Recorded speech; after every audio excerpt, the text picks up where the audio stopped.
Hey guys, hope you liked the video, and if you made it to this part of the video, then please go like this video and share it as much as possible, and subscribe to the channel as well as click the bell icon for any further notifications.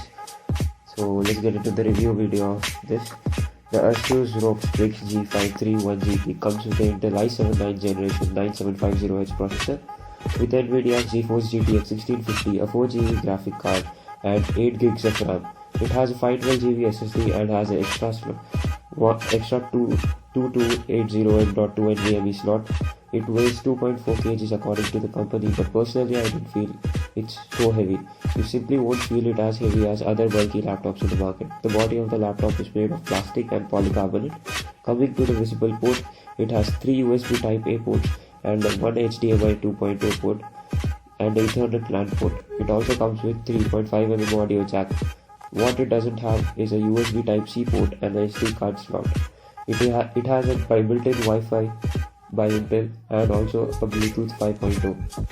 Coming to the box contents, the box looks very appealing, and I personally stared at the box itself for a few minutes.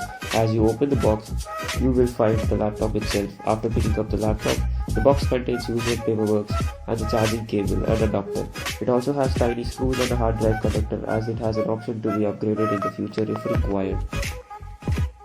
So the design and the construction, as per being a ROG device, the Strix G531 has a typically aggressive design feature that ASUS states comes from the collaboration between them and BMW Design Works Group. Additionally, this laptop is neither the thinnest nor the lightest you can get, with its 26mm profile and 2.4 kg weight. Its lid can be opened with a single hand, although there is some noticeable bend when axial pressure is applied.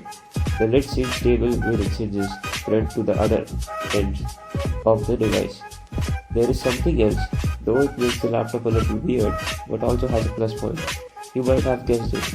It lacks a camera, but the bezels are very slim, and the camera is not a big thing. You can connect an external USB camera if needed. Nevertheless, this is not one of the most interesting topics to talk about the ROG Strix G. So let's move on.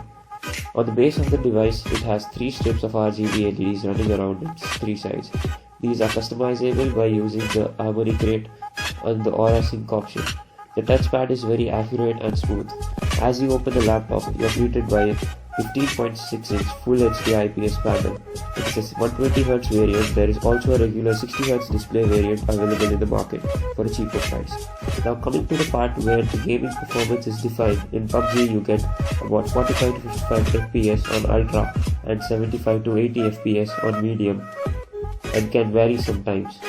And as expected, the GPU is a bottleneck for the CPU, because while gaming, the GPU usage crosses over 80% every time, but the CPU does not go above 60%.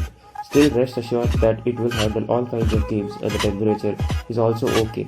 It gets close to 90 degrees after like 2 to 2.5 hours of gaming, and dual fans do a great job. They can handle long hours of stress very well. Coming to the battery, it has a 50-watt battery, which is good enough, and you will get a backup of 4.5 hours on normal usage and 1-2 hours of backup on gaming, which means you have to carry the charger around. So finally, coming to the point, should you buy this laptop or not?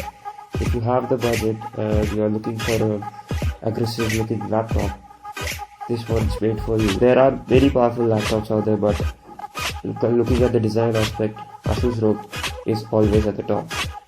I hope you liked the video, and one point is that if you're buying a laptop, be sure that you are satisfied, because at the end of the day it is you who is going to use it.